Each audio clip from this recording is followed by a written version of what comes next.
You're listening to Good Fit, Poor Fit.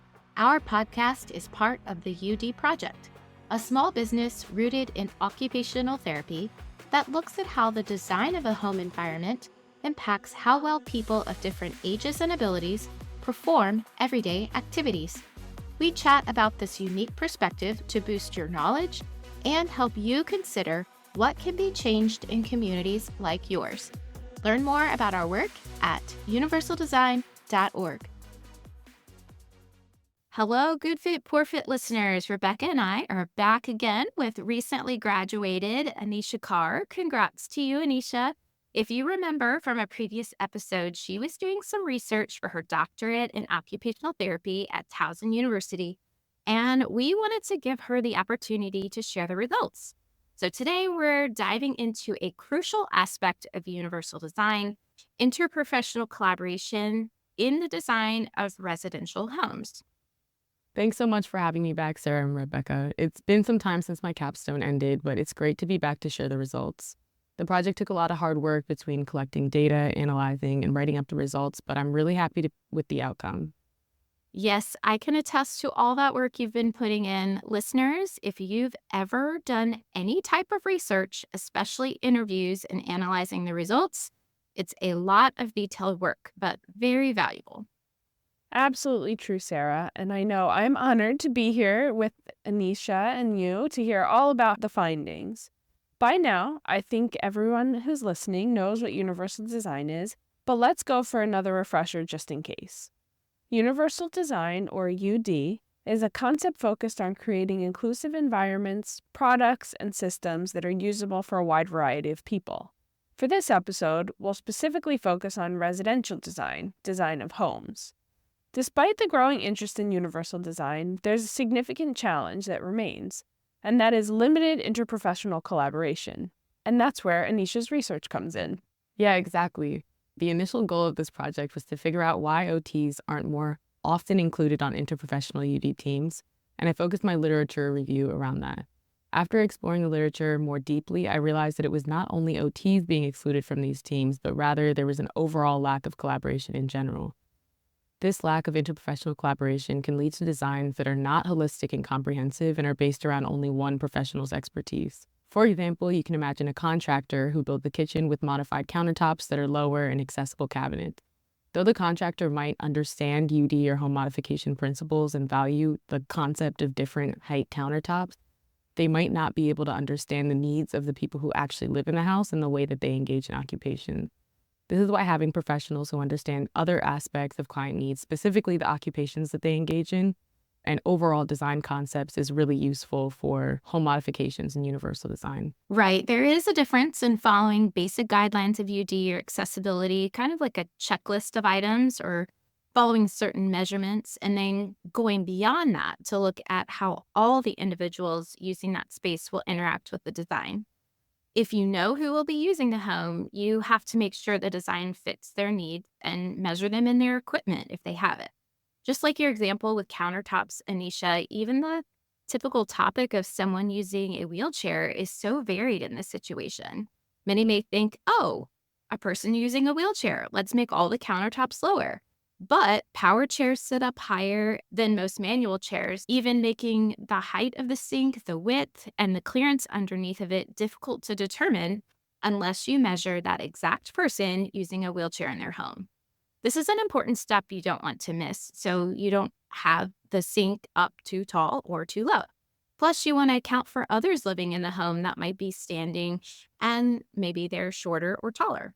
These variables are important to consider and means flexibility needs to occur within the design.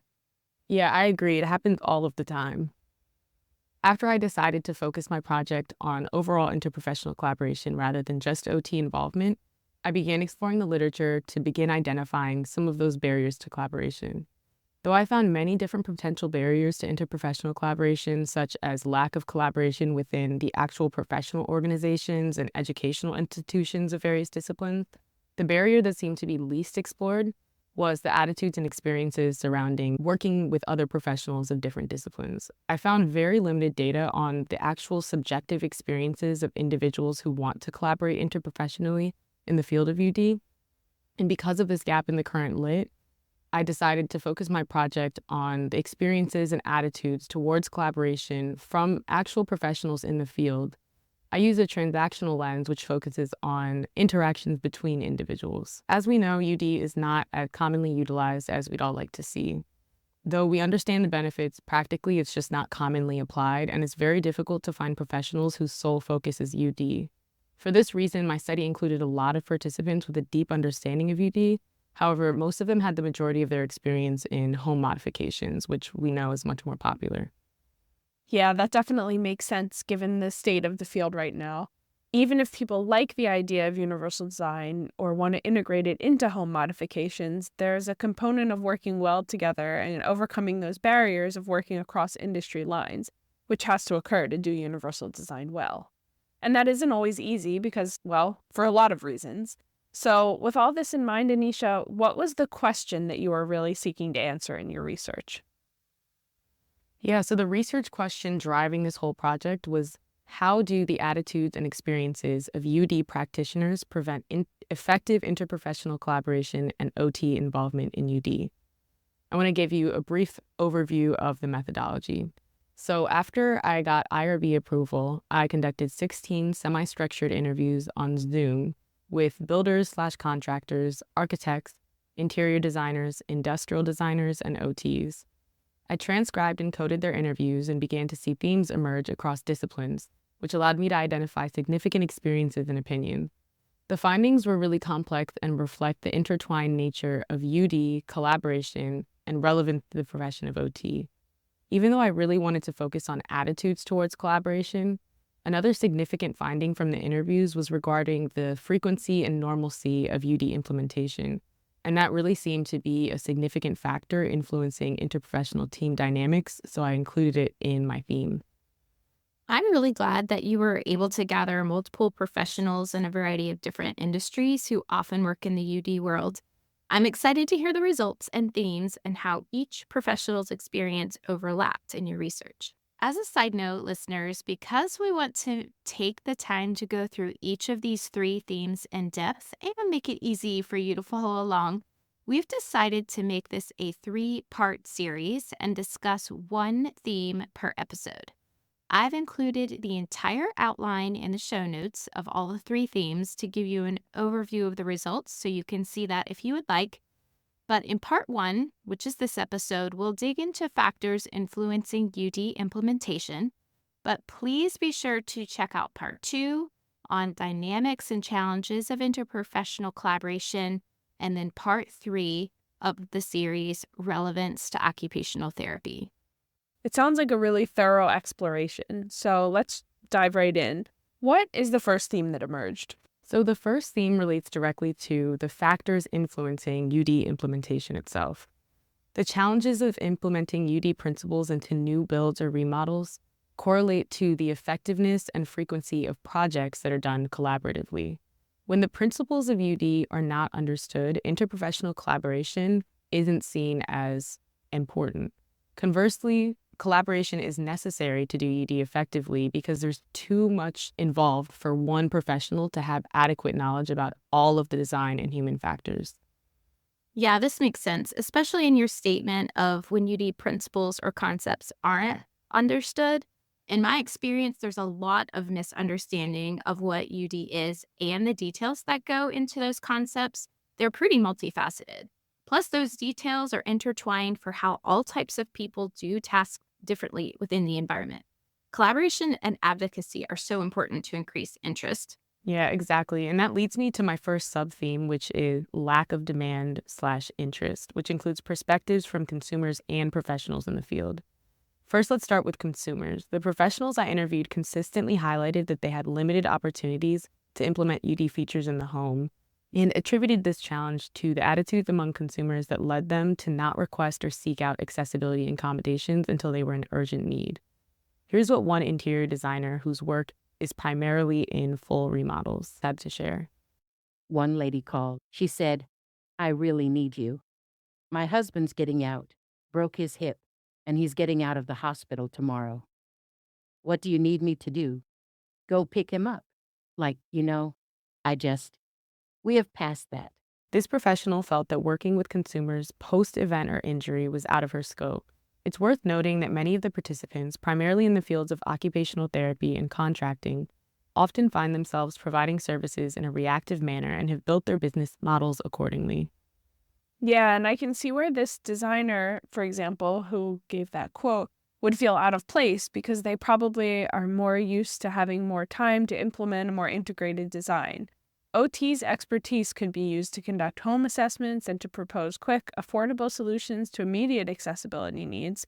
But they also have a seat at the table for more of the work that isn't needed in urgent situations, more proactive work to design a home flexibly from the get-go. This approach to service delivery highlights the gap between the ideal application of universal design and the reality of how home modifications are typically implemented. Yeah, I agree. Many consumers are coming into this in different parts of their journey. There's a lot of advocacy that goes into this work, getting people to think ahead about the unexpected. Most of the time, professionals are called in when there's an immediate need, and you don't have the luxury to walk through the design and maybe make it more seamless in integrating into the home. You often have to get that ramp up quickly and then come back later for other modifications. So, what came about in your theme of lack of interest and understanding from professionals? So I found that professionals reported that their colleagues often prioritize factors such as cost, efficiency, and aesthetics over integrating UD principles into their projects. There was a shared frustration among all groups of professionals that homes built by their colleagues seemed to be very selective in the areas of accessibility they chose to address, and in turn created homes that were very difficult to modify. One of the builders had this to share. Even the patio homes and the carriage homes and the homes that are ostensibly designed and built for an older population, in most cases, they've got a step going into the house from the porch. They've got a step into the house from the garage. And they've still got deep bathtubs that are hard to get into. They've got slippery floors, but they're doing a little better on the wider doorways. But, it's certainly not universal or accessible by any stretch of the imagination. This ignorance among building professionals and failure to address basic concerns, such as slippery floors or deep bathtubs, represents a broader theme of a lack of understanding and overall curiosity among building professionals towards addressing basic accessibility concerns, which leads to poorly thought out accommodations that require intervention from other professionals at a later date, which, as we know, is not cost effective. Yeah, that's certainly true. But I think that it's like we often have said before on the podcast, you can only know what you know. So building professionals are doing the best they can with what they have. And that's where the interprofessional collaboration needs to come into play. In this case, people hoping to build for an older population miss the mark often on actually putting in elements and features that are helpful for people they're trying to design for. But it doesn't always come to fruition. So what's the next sub-theme, Anisha? The next sub-theme in the factors influencing UD implementation is systemic barriers. We'll cover lack of standards, incentivization of UD implementation, the need for personalization, and lastly, cost and aesthetics. A major challenge is the lack of standardized practice in UD, which leads to a disconnected approach among professionals and national and state regulations. I have also seen this in the literature in localities across the US of there not being a UD standard of features. So it's hard to evaluate if it's even being implemented or implemented well. Plus, if there's no standard, then what are you supposed to implement? Some people think adding in a few features and calling it UD is all they need to do, but there are so many features throughout an entire home that influence someone's ability to do daily tasks well throughout the day. Tell me more about what some of the professionals said. So 6 out of the 16 of the professionals I interviewed discussed challenges associated with the lack of standards. These findings show the disconnected approach to UD between professionals who aim to implement UD and state and national regulations. This leads to people being intimidated or making it up as they go. Yeah, this lack of standards is something that I have heard come up so many times. And in my opinion, it's kind of tricky. On the one hand, standards and checklists, things like the ADA, the Americans with Disabilities Act, and things like this can be helpful to guide people in what to look for or implement in designs to make them more inclusive. But on the other hand, universal design is so fluid and creative, it'd be tough to actually capture universality, in air quotes, in any sort of standard, just like you two noted at the top of this episode. One resource that I think could be relevant to this conversation here is the Universal Design Building Code that the Universal Design Project has put together. So this was designed actually in collaboration with design advisors, who are people who have lived experience as a person with disability or as a professional working with people with disabilities, and offers a variety of suggestions and design features in each space of a building that support inclusion. If you want to check this out, you can find it at code.universaldesign.org. But before we digress too much, Anisha, what are some other things that emerged in your research? Yeah, so there was a discussion about incentivization of UD implementation. There's an overall lack of grants, tax incentives, certification programs, or recognition programs. These things do exist, but they're very limited. And again, without standards, it's hard to recognize who is implementing it properly. Without mandates for UD or accessibility in residential building professionals do not prioritize the concept. Something I found that was very interesting is that 6 out of the 16 professionals drew parallels between the incentives for environmental sustainability and the potential for incentivizing UD implementation. They observed that both concepts parallel each other in how the public perceives them and values them. So UD focuses on creating equitable environments for all individuals to thrive, while environmental sustainability aims to minimize negative impacts on the environment to ensure a better future for all people. Both of these things are kind of long-term. Neither concept typically affects healthy, able-bodied individuals directly in the short term, leading to many building professionals just completely deprioritizing them unless there is an incentive provided. To improve efforts toward environmental sustainability, which could easily be ignored, building professionals are often offered incentives, either monetary or recognition, for implementing green design. For UD, the framework used to implement incentives for green design might also be relevant, and it was brought up by a surprising number of participants. That's really interesting.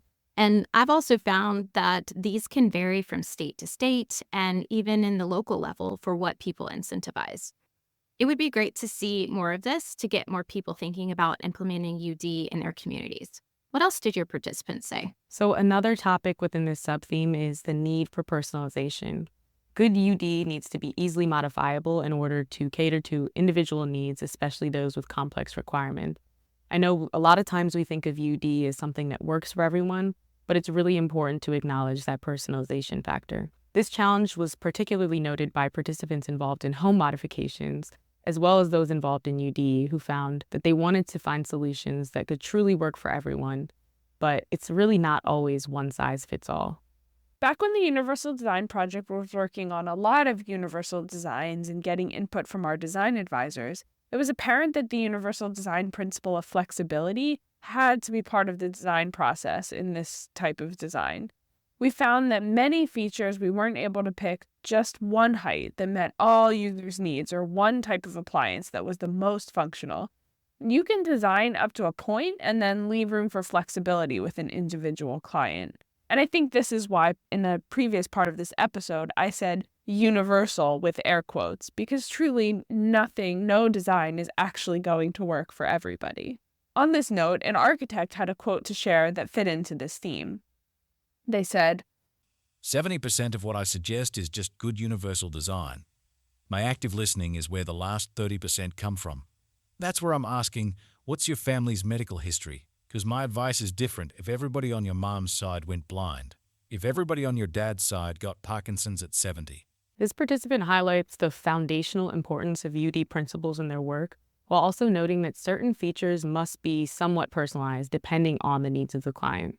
The last subtheme in this section is cost and aesthetics. The most obvious and likely the most significant obstacle to the implementation of UD is the associated cost. The conversation around UD implementation costs is highly complex due to various factors, including the availability of grant funding and the comparison of UD costs with the expense associated with home modification. Among the professionals in this study, 7 out of 16 highlighted cost concerns, noting that the expenses associated with both UD and traditional home modifications are a significant barrier for clients and professionals alike.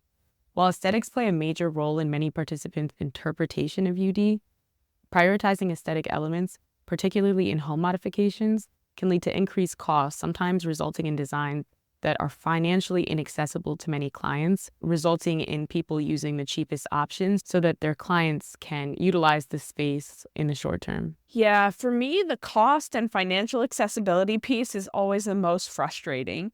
It shouldn't be the case that features that make homes more functional for people should be cost prohibitive, but oftentimes it is. Cost is one of the most common topics to discuss in this UD conversation. It impacts so much from building materials to product selection and covering cost of professionals, which we will go into in the rest of this 3-part series. It really has been a great conversation today, ladies, surrounding the first theme of factors influencing UD implementation, including demand from consumers and professionals, plus different systemic barriers.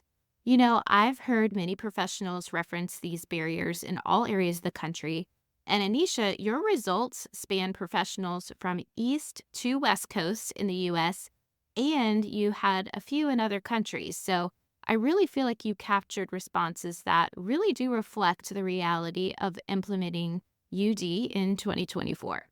So if you are excited about Anisha's results like we are, don't wait and jump on over to part 2 of this series as we discuss dynamics and challenges of interprofessional collaboration from the perspectives of a variety of professionals involved in the design and build of homes. We'll see you there. Thanks for listening to Good Fit, Poor Fit. If you want to learn more, first, find more episodes with transcripts and show notes at goodfitpoorfit.com. Don't forget to subscribe. Second, check out our courses at go.universaldesign.org. We cover housing topics like advocacy, collaboration, home modification, universal design, and task adaptations. Lastly, if you have questions or topics you'd like us to discuss, email us at podcast@universaldesign.org. Thanks for fitting us into your day.